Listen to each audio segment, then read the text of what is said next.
I think ultimately the role of the leader is that if you can remind people that they are great, not conditionally, but unconditionally, actually coping and thriving in uncertainty becomes easier, and actually curiosity becomes the tool to really find competitive advantage in times of uncertainty. Welcome to the Curious Advantage podcast, an exploration of the idea of curiosity and its increasing importance for thriving in the digital age, from the authors of The Curious Advantage.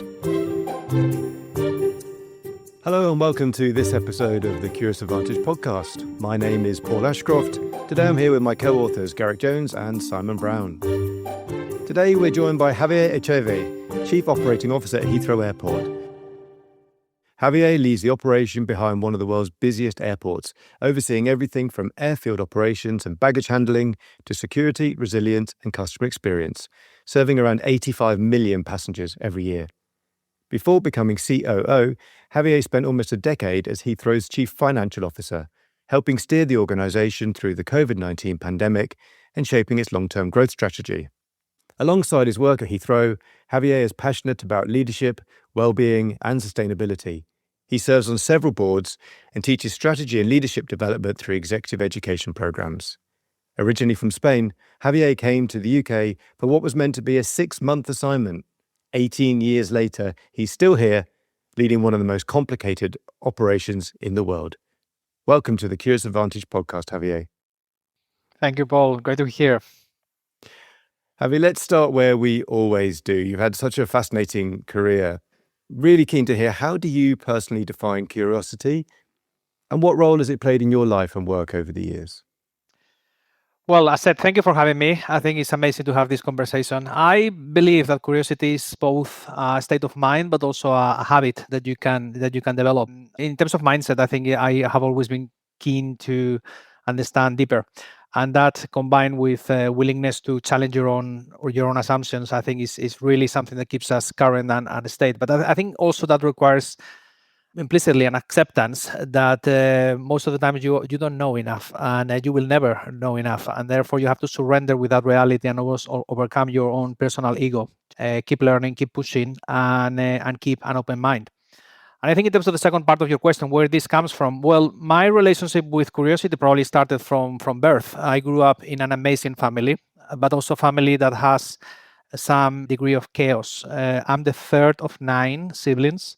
So within that environment, obviously, you can imagine a regular Sunday breakfast for me involved 11 people. Sharing was just the default option. Setting and protecting boundaries was skill that unconsciously I have to develop just to survive. And therefore, all those ingredients help me to unconsciously develop personal resilience, negotiation skills, self-discipline, but also curiosity. And obviously, when you have so many brothers and sisters, they keep you telling, come on, you don't know enough, you are whatever, and therefore manage your ego. And therefore, that was effectively the environment where I grew up, and an environment where individuality obviously had to coexist with being part of something bigger, call it a family, call it a team, or call it just a system. And therefore, those attributes and values, I think, became almost effortless superpowers to really shape my career from school to uni, from uni to school, from finance to operations, from Spain to London. And therefore, curiosity became that almost ability to really flex and maintain that appetite for learning and experimenting in complexity. Javier, in the intro, we mentioned that you've been here for 18 years. That's Mm-hmm. For someone that works at Heathrow, that's quite a long delay in your stay, isn't it? How come? Tell us that story. How did you stay here nearly 2 decades? I think probably time flies when you're having fun. When I came to London, was primarily the London airport system was called BAA. That group owned 7 airports, of which Heathrow was the largest, representing 90% of the asset, 90% of the passengers. And therefore, I originally came through the company I used to work in Spain to help Heathrow refinancing their acquisition facilities. So I did funding for many years.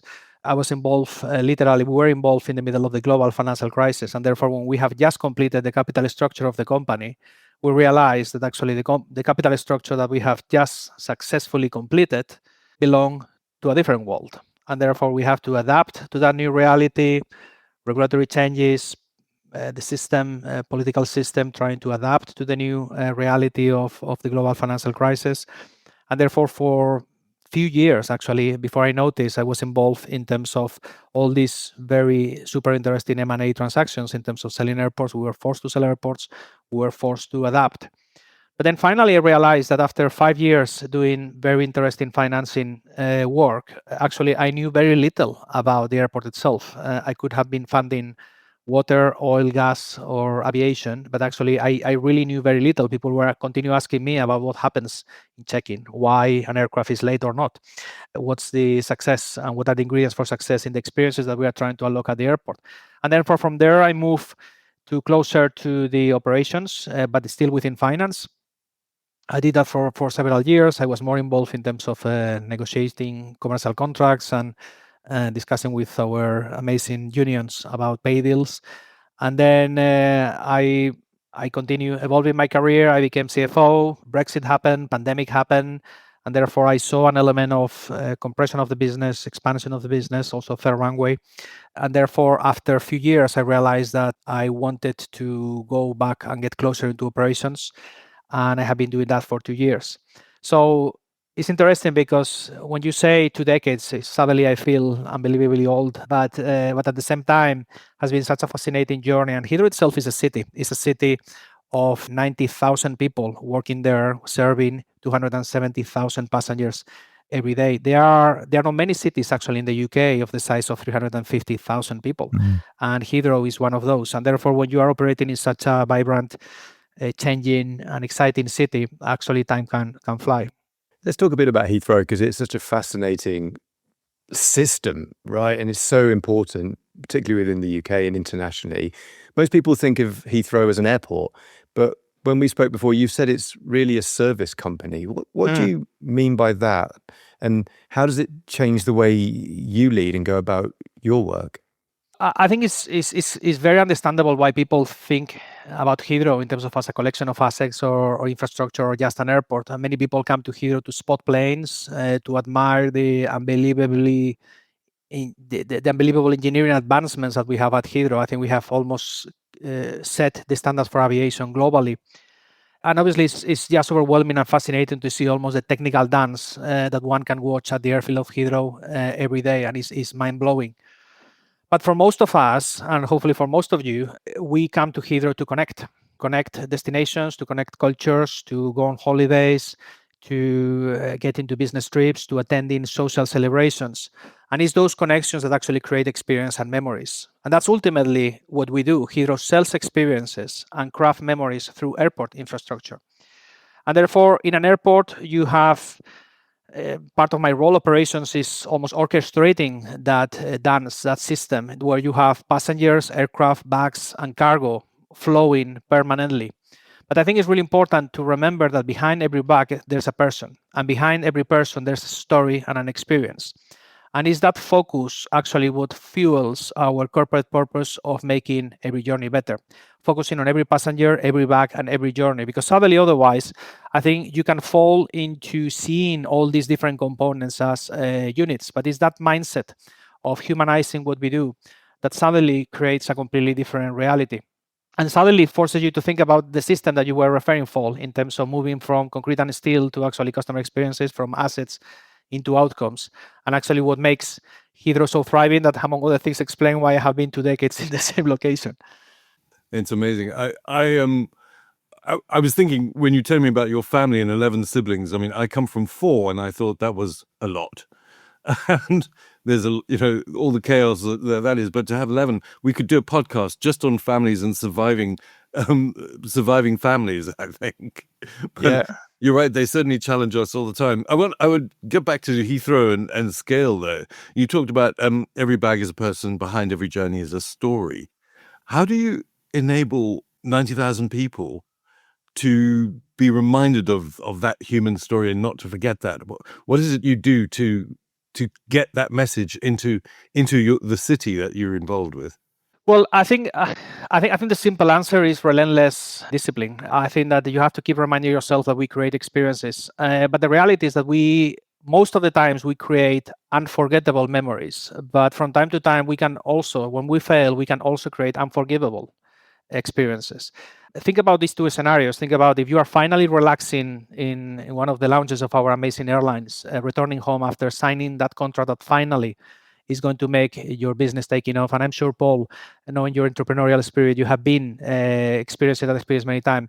You will remember us because that feeling of success, finally, after so many years of effort, is happening in a stage, and that stage happens to be Heathrow. But also think about the scenario where if we happen to misconnect the very bag that carries the wedding dress of your daughter, and we contribute to ruining that day, you will also remember us. And you will have all the right to send me a letter, and a very emotionally charged letter. So I think it's in both stories, the common stage where that movie is happening is Heathrow. And therefore, my team is responsible of creating ultimately or augmenting the reality that is happening in that stage. So we talked about the complexity of Heathrow. Heathrow is the most complex operation in the world. We have a flight every 45 seconds. We have 8,000 bags moving every hour. We have 4.5 thousand tons of cargo moving every day, which contributes to a third of the annual exports of the UK. And that means the UK becoming the sixth largest economy of the world. So when you see about these things, it can be overwhelming, but also you can lose perspective very easily, and therefore you can fall into the mistake of thinking that the most important thing of Heathrow is the system for the sake of the system, rather than thinking the system as the way of unlocking the outcomes for our customers that we're trying to unlock.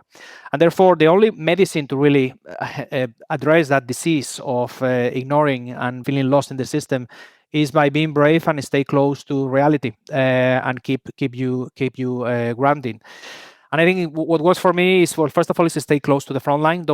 My colleagues in the front line are the ones serving customers, and customers are the ones telling you the truth and reminding you about the experiences that you are creating for them. I think mindset and language matters a lot. My previous CEO, John, amazing individual, very, very customer focused. I think he changed, and he was in a permanent mission to changing the language of the company. We don't refer to our people as staff. We refer them to colleagues. We don't process passengers. We serve customers. And I think it's all these small things helps you reminding actually the ultimate outcome that you are seeking.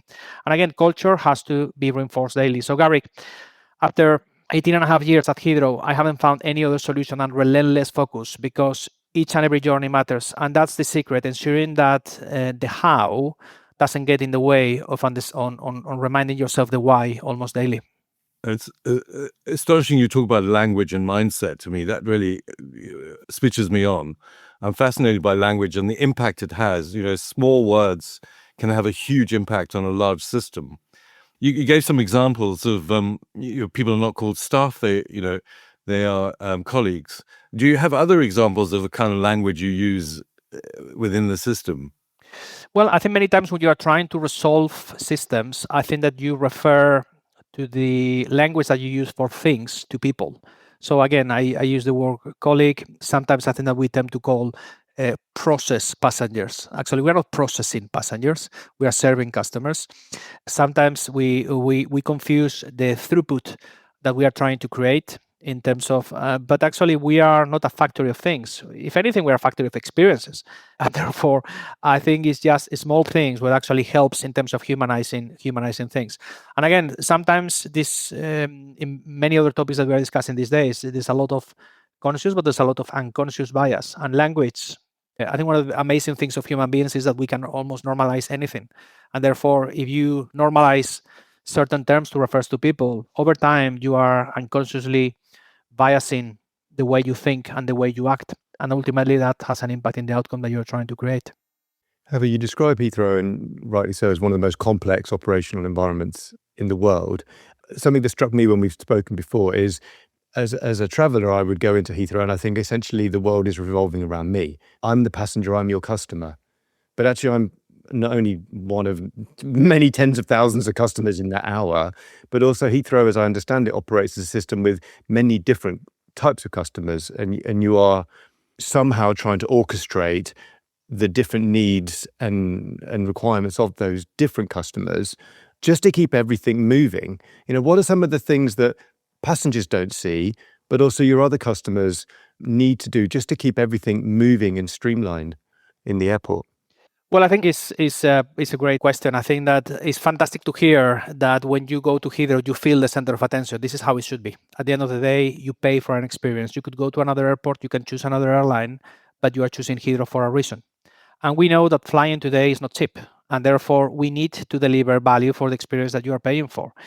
As any other service companies, I think, I don't know, you go to Disney park, the stage has been designed for the experience that we are trying to unlock. I think we are learning from those great companies. You go to a shopping mall and it's the same. I think that is a huge amount of assets at the service of the experience that we are trying to create.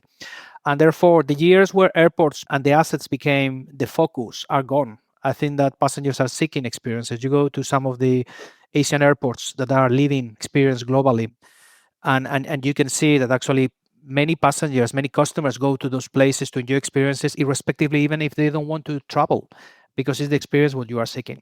But obviously, to make that happening, that amazing stage where hopefully unforgettable experiences happen has a very complex backstage, and that's ultimately my role that we have to do.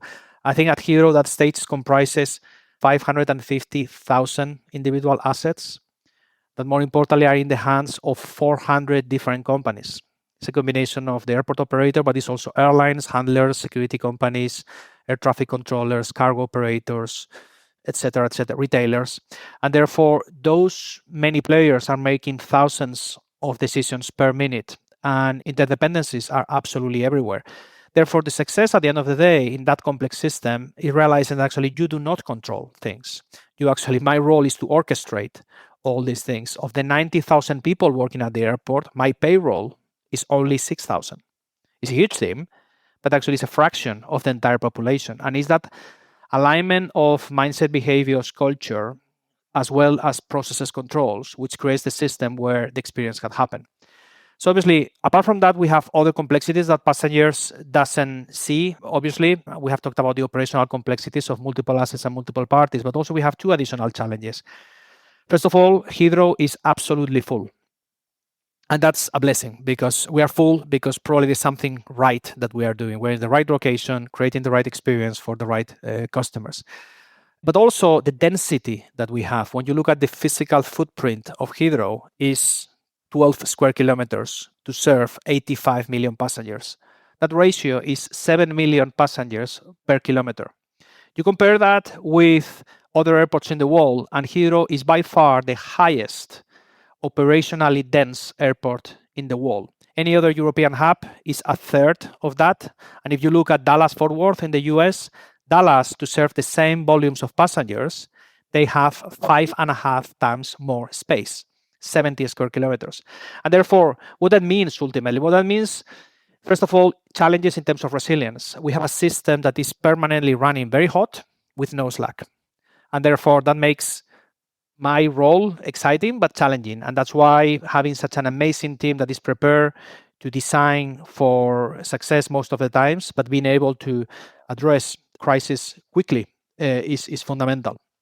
But the other fundamental dynamic, and I unfortunately cannot forget the 10 years I was CFO, is cost. I think the reality that we are so full, that means that there's limited airline competition and choice. And that makes airfares at Heathrow around 60% more expensive for the same route at any other airport. Why? Because it's very condensed, there's not much competition, and airlines want to fly from Heathrow, among other things, because cargo, together with passenger, makes Heathrow delivering 6 out of the top 10 most profitable commercial routes in the world. And therefore, it's great that airlines are making money, but actually we would like to have more space, more airlines to actually create better competition at the airline front so we can have lower airfares and actually unlock better value at lower cost for more passengers. And this is where the third runway and the expansion of the airport can be a great opportunity to really create better experiences at lower cost for passengers in the future. You've mentioned a number of things that I want to explore further. Maybe this is two questions in one, Javier. The first one is that you talked about designing for success, and I'd love to unpack what you mean by designing for success and how that is a skill in your team. But the other thing you mentioned earlier was, dealing with the extraordinary challenge of COVID and the pandemic, and of course the financial crisis, and the kind of disruption that occurred then.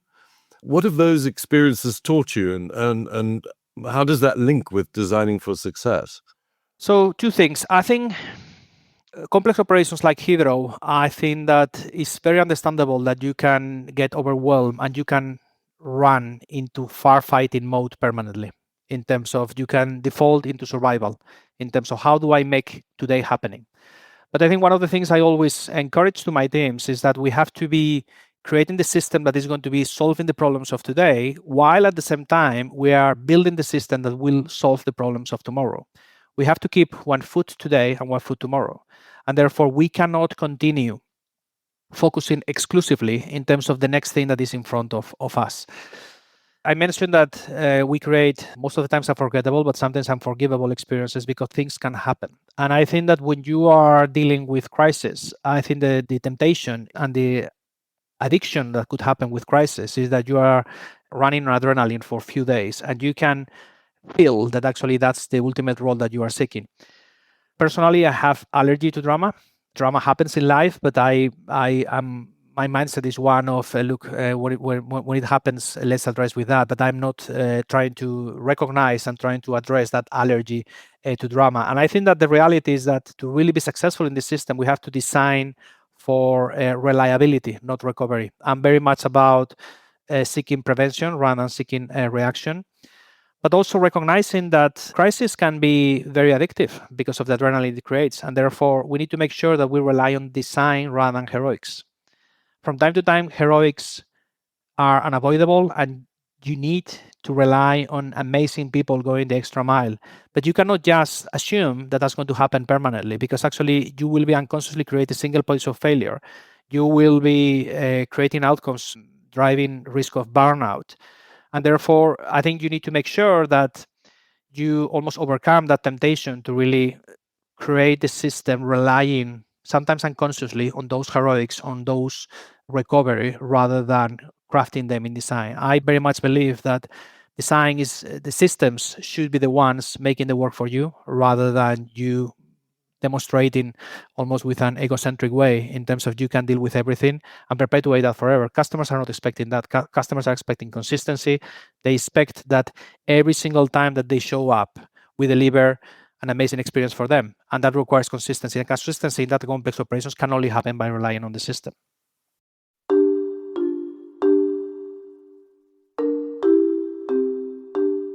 You're listening to the Curious Advantage podcast, inspired by the book The Curious Advantage, written by Paul Ashcroft, Simon Brown, and Garrick Jones. Subscribe to the podcast today. Javier, I wanted to just ask if you could take me inside one of those moments where something has happened, and at the scale and complexity of Heathrow, you're a very calm guy, right? But dealing with a very difficult set of situations. How do you work through that? What does that mean in terms of your own personal decision making under pressure? I think that'd be fascinating just to hear sort of play by play, sort of how did that happen, and what were some of the things that you did to resolve that successfully? So I think probably three parts. One is the process of making decisions. Second is the environment that you create, but also I think that the habits that you have to develop as an individual to really maintain your own personal resilience.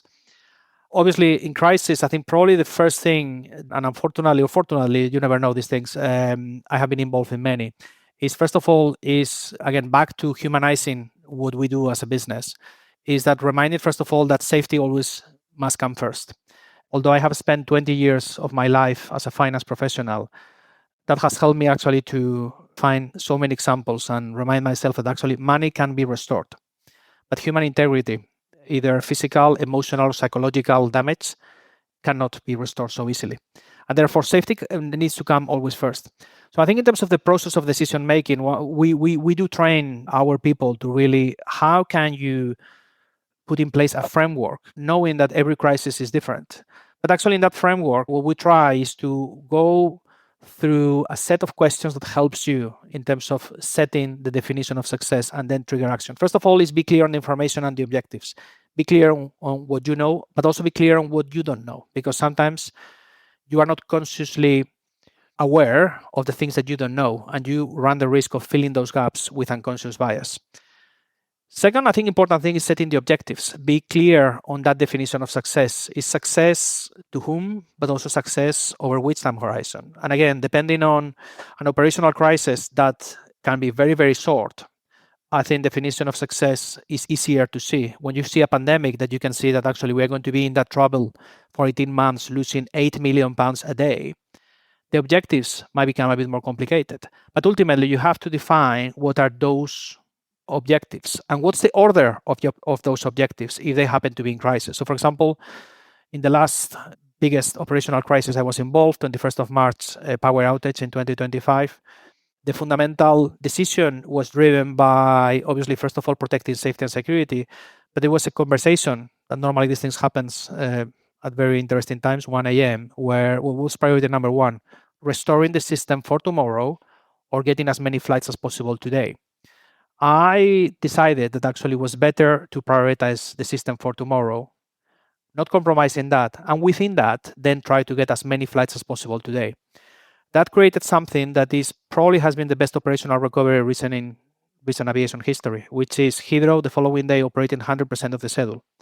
In similar crises in other airports before, those crises tends to elongate for several days and even weeks. We managed to contain that within 10 days. And again, very sorry for the 1,300 flights I had to cancel that day and the 250,000 passengers I impacted that day. But we managed to contain that within a day. And I think is that definition of objectives and prioritization of objectives what makes a difference. Then the next step is to make a decision, and make a decision recognizing that you have imperfect information. I always remind myself this quote from President Roosevelt that used to say that in any moment of decision, the best thing that you can do is the right thing. The next best thing that you can do is the wrong thing. The worst thing that you can do is nothing. And I think that sometimes it's tempting to embrace procrastination because you are not so sure, but actually you have to remind yourself that you are in senior positions and you are paid to make calls. And I'm one of the view that I prefer to make the wrong decision than the no decision, because at the end of the day, that's a decision by itself that you cannot defend. I think probably the next step is also communicating fast, communicating often, communicating clearly, and then keep that running, that loop. Because in crisis, information changes. And this is where you have to fight your own ego. Sometimes I have seen many leaders in crisis resolution sticking to the original point. Well, that's fine if the situation is the same. But if information changes, the objectives might need to change. And then the choices might change, and therefore your decisions might have to change. Sometimes I think your ego forces you to be almost to reassure yourselves of the mistakes that potentially you have made, not because of mistakes, but simply because the information was different. So that's effectively the decision-making process.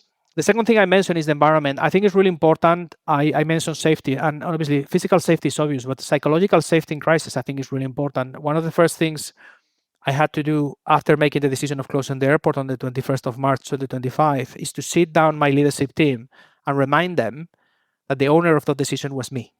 Remind them that once all of this is over, we will be scrutinized, rightly so, by the Parliament, by the Transport Select Committee, by the board, by consumer boards, by our customers. At this stage, let's minute the fact that I was ultimately the one making the decisions.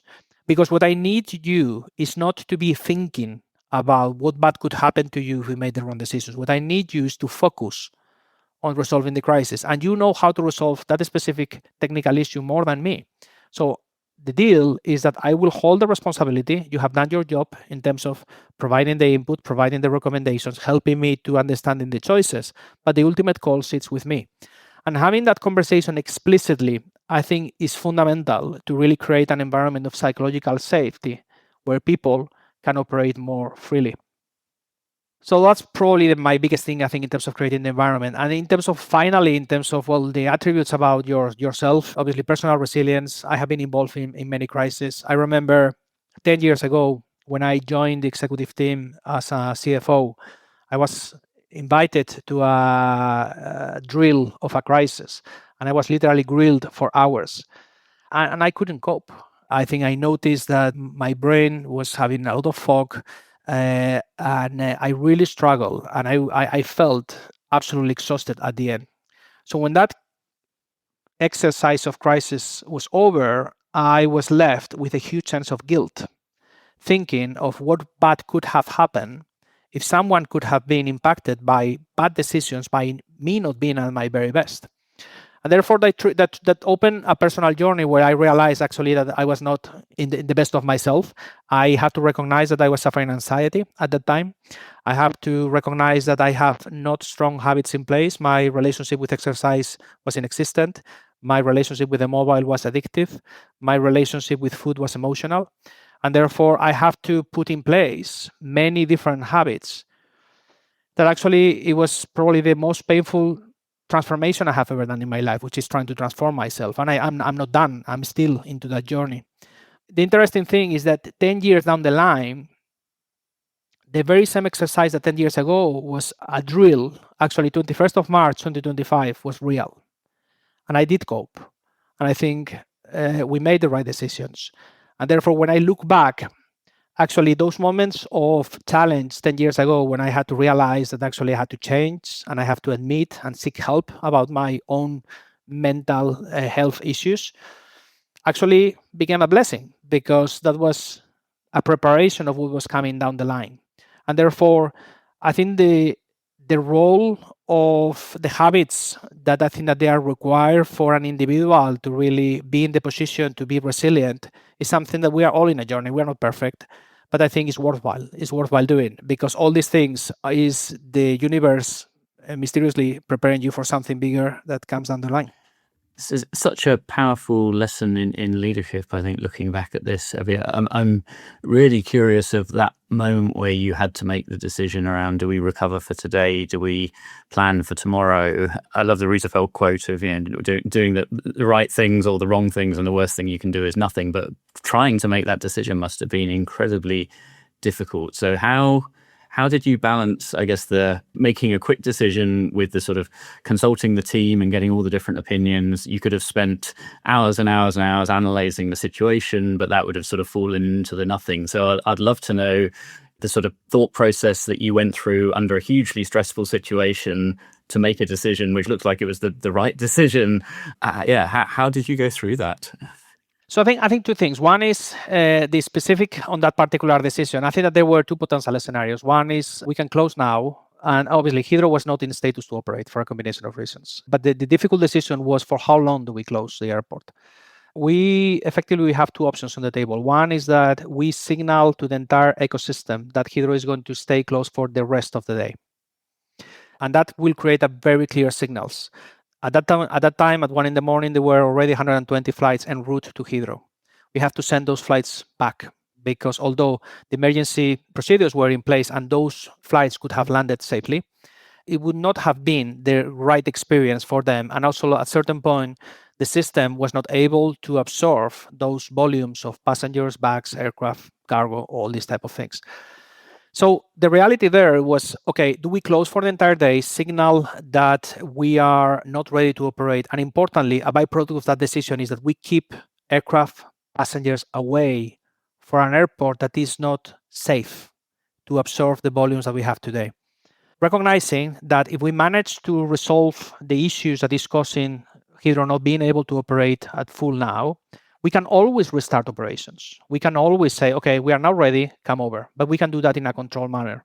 The alternative is to say, okay, we believe, we hope. Hopium, I think, is a very complicated ingredient to really make decisions. We hope that actually by 10 a.m. we are going to be ready. Well, if you wake up knowing that your flight is at 1 p.m., and you read in the news, because obviously every time that we fail, it's not very secret, it's everywhere, and now with social media even more, what would you do? What would you go? You will go to the airport earlier. We would have had thousands of passengers in the front of a terminal that was not prepared to host them. That by itself is a safety risk, but also it would have diverted important resources of people working in the resolution of the problem. Therefore, I ultimately made a decision that it's better for the protection of the passengers, for the protection of my colleagues, to the resolution and the restoration of the system, to try to accept that there's going to be pain and an impact. And again, I cannot forget any opportunity like this one to apologize all the passengers that were impacted in that day, but try to rebuild from there rather than this permanent procrastination of decisions. And I think it happened to be the right solution considering the circumstances. I think the other important thing, not necessarily specifically about this decision, but the reality of Heathrow or any other complex operations like ours, Simon, is the fact that, as I mentioned earlier, Heathrow is a city with 400 different companies. And therefore, if you don't make a decision and you don't communicate a decision clearly, all those parties will make their own decisions. And therefore, it will create multiple decisions that potentially they are conflicting, which is going to create even more chaos. Which is why I think many times when you choose unconsciously to make no decisions, you are making the decision to allow all those parties to make poorly integrated individual decisions that is not ultimately helping to the system. That's why a no decision is a decision by itself. And therefore, the way I operate and the way we train our people is that the good thing of making a decision, even if it's bad, is that at least you can explain why you made it. Because a no decision, you are making a decision, but you cannot even explain why, and you cannot even assess the consequences of you just not having the courage to really make a call. I think there's something about being a leader that the role is to create clarity for everyone around you, and it sounds like that's exactly in this situation what you did. That it's this gives people the clarity to then be able to mobilize, to operate, to make the decision to come in or not. The absence of that clarity, creates the mayhem. So creates chaos. For many facing a different sort of leadership position at the moment, there's a lot of unknowns and sort of how do you navigate through it? As you say, no decision is itself a decision. So actually, how as leaders can we create the clarity in all of these unknowns so that then actually the people around us, the teams around us can then operate? I think it's such a powerful lesson. Thank you. Javi, you have a very sort of powerful view of leadership. One of the things I've heard you say before is you talk about leadership as helping people remember how great they already are. Tell us a bit more about that, and can you give us an example of sort of how does that play out for people? Well, I grew up in businesses where there was this definition flying around that for many people believe that leaders were those apparently divine creatures that they were touching people, and through that touch, magical touch, were making people great. And I heard that philosophy for many years, and I was very much about fighting with that philosophy. And therefore, I realized, and I think through conversation with great leaders actually, that actually people are born great. We talked about family earlier. I'm father of 4 children. I don't have 9, but I have 4, and my youngest is still 4. And actually, you notice in young children that actually they are fearless, they are courageous, they are pure, and they are amazing. And then life life can be difficult and can reach so difficulty that actually you can forget how great you are, and therefore you suddenly disconnect with yourself, and then suddenly you is challenging. And therefore, for me, one of the definition of leadership I really like, and it starts with one, is actually reminding people how great they are and inspire the best that you can be. I don't think that leadership is about changing people. It's about actually unlocking and reminding the greatness that we all bring something special and something unique. But sometimes I think it takes years, and many times I think it takes adversity to find what's the special thing that you bring to the party. And I think that when you can do that, when you can really help people, reminding what's the great thing that they bring, and actually inspire and build confidence around that, magic happens. And it starts with one, I think, in terms of being aware, in terms of what's the thing in you that makes you special and you bring to the party, but also remind others. And this is where, if you keep doing that over and over again, and it becomes an unconscious habit, then people do amazing things in the most complex circumstances. I think the other thing that I have found very interesting is this. Many times I think we mention all these concepts in terms of safety, certainty, curiosity, and sometimes we mix these type of things. I think it's clearly that we operate in a world where it's very uncertain, it's fast moving, and it can be overwhelming. But I think for me, if you can create an environment of safety, especially not only physical, but psychological and emotional safety, you can cope and even thrive with uncertainty. And actually, curiosity becomes the tool that helps you finding advantage within uncertainty. And therefore, for me, all these things, I think ultimately the role of the leader is that if you can remind people that they are great, not conditionally, but unconditionally. They are great. They were born great, but they might have forgotten. And perhaps they are not showing their best for a combination of reasons. But if you can create an environment where people feel great and safe, then actually coping and thriving uncertainty becomes easier. And actually curiosity becomes the tool to really find competitive advantage in times of uncertainty. And therefore, that's where has worked for me. That's what I've experienced with myself. I'm not perfect. There are times where I can do it. There are most of the times I cannot because I still keep ignoring the basics. But I think it helps. I think in terms of unlocking potential, in terms of providing clarity, in terms of energizing people, because I think energy, personal energy, I think is fundamental to really drive business. And that help also in terms of increasing standards. Standards of one. I think when you start playing with this amazing spiral in terms of confidence and competence, I think the more confident you are, it seems that you are doing better. The better you are, you feel better, and therefore you can spin that up. Actually, you can increase standards, reduce tolerance for things that you shouldn't accept, and actually ultimately that creates better outcomes for the individuals in terms of happiness, but also for the organizations that you can work for in terms of creating amazing experiences, in my case at Heathrow.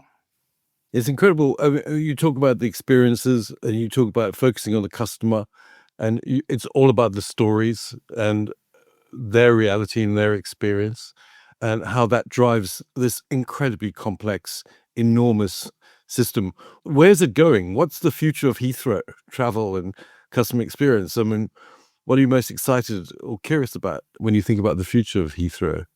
Well, I think, first of all, Heathrow, we have, I think, an amazing past we need to be proud of. I think this year, actually 2026, we are celebrating our 80th anniversary. It's just unbelievable that in the last 80 years, around 3 to 4 billion passengers have traveled through Heathrow, which is a third of the global population has traveled through Heathrow, which is just unbelievable. We have an amazing present today. I think we are having a lot of passengers enjoying amazing experiences, but also we are not perfect. And I think that is that realization that I don't believe in perfection. I think perfection doesn't exist. It's an aspiration. But accepting that you are perfect actually is an exercise of mind, an exercise of swallowing your own ego that you have to do daily. The fact that you are not perfect doesn't mean that you're bad. That's why I think at Heathrow we embrace much more strongly the word better than best. The problem of best is that what happens when you get there? You become complacent, you start developing the muscle, you stop developing the muscle of being innovative, pushing yourself, and before you notice, I think you have just got worse.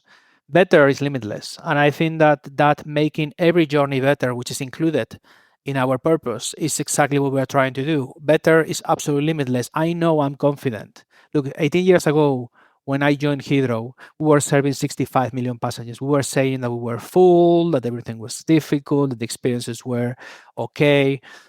18 years down the line, which is my personal experience, we are serving significantly more passengers. We have airlines that are thriving and creating amazing connections and amazing experiences for our customers. And we are delivering our also critical role in terms of making the UK a successful place and an amazing country.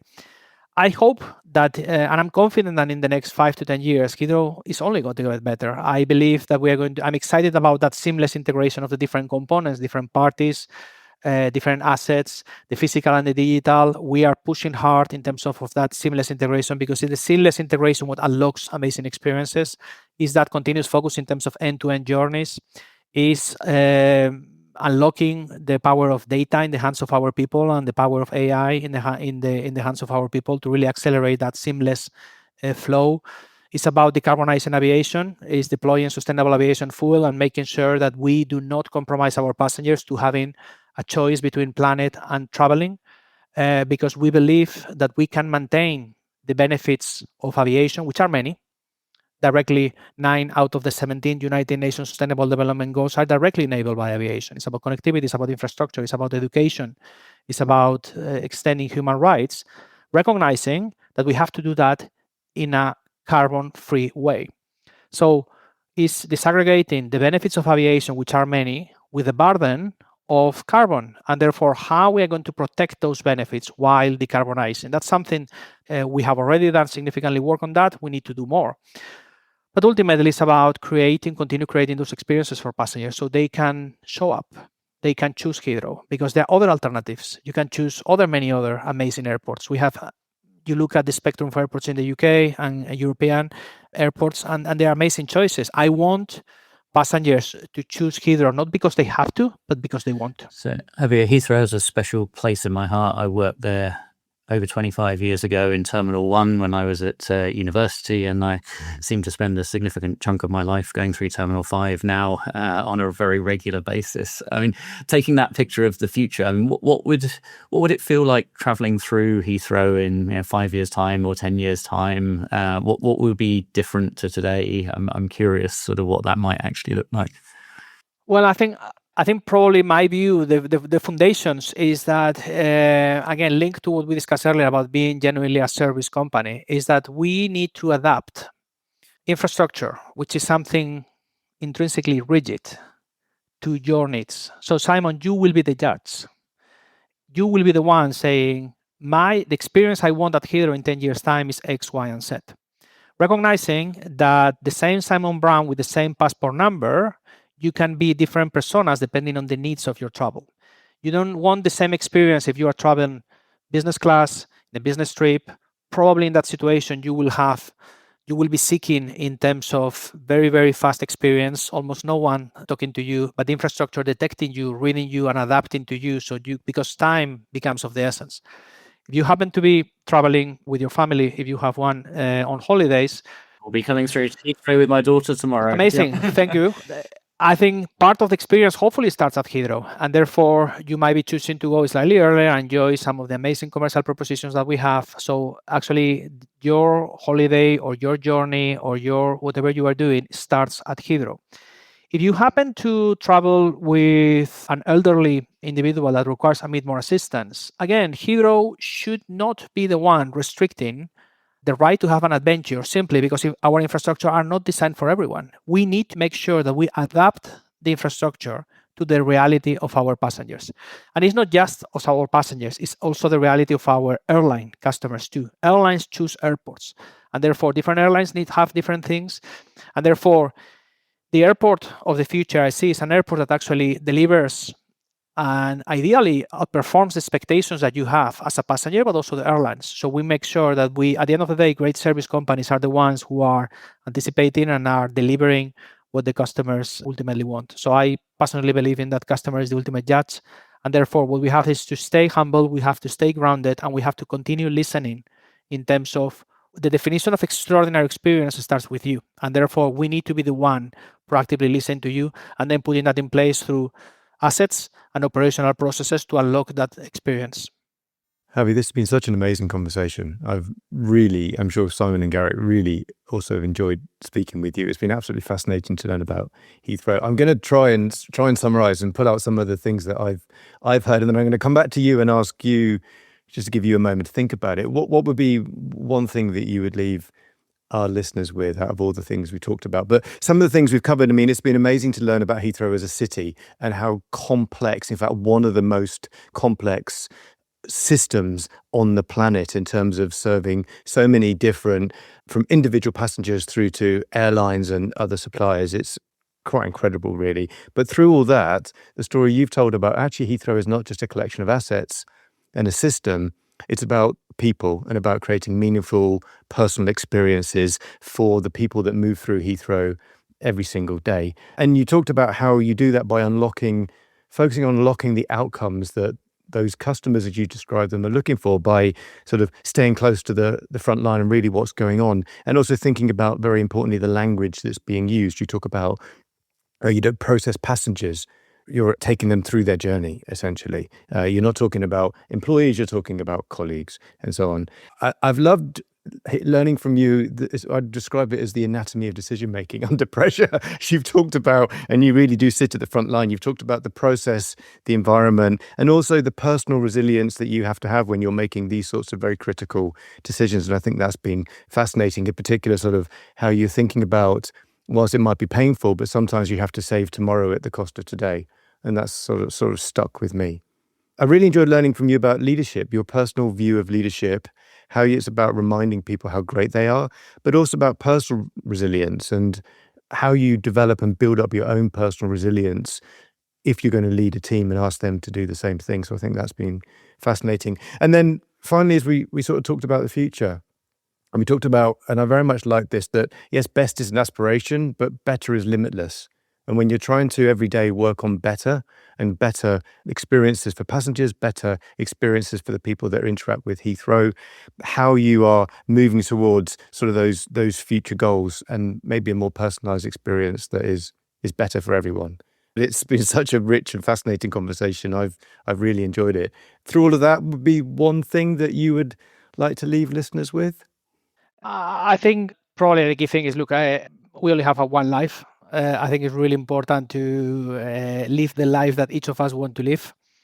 And I think that the personal mantra I remind myself as much as possible is that the way I'm trying to live my life as best as I can is to try to be the best I can be today within the circumstances I have to be. And from there, try to create a better future for all, not just for me, but for others. And I think that is that recognition that we all have a choice in terms of sometimes we do not control the environment, but we do control our response to that environment. If we can choose the best possible response within the circumstances, that will allow us to be the best we can be. And from there, I think we can just create better things around us. It was a powerful thought. Thank you. Thank you, Javi, so much for joining us. It's been a brilliant conversation. Thank you.